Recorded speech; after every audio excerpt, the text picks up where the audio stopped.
Some shocking new images show hundreds of immigrants being detained under a bridge near the Texas border. The footage comes just a day after a top Border Patrol union official warned agents have had to release some migrants who've tested positive for COVID into the U.S.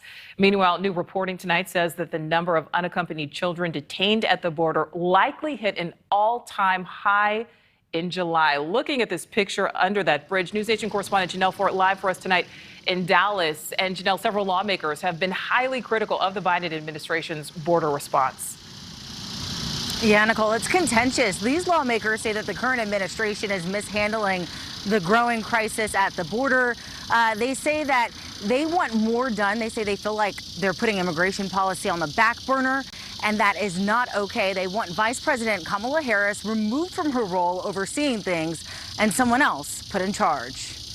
At the southern border, a new collection of photos depict the growing crisis. The images show upwards of 1,000 migrants crowded under a Mission, Texas bridge held by U.S. border control. The picture snapped at the temporary processing site under the Anzalduas International Bridge. Outdoor operations forced by the sheer influx of migrants paired with COVID-19 precautions. Lawmakers on both sides of the aisle growing frustrated from what they say is a lack of action by the Biden administration. And I've asked the administration very respectfully, what is the end game?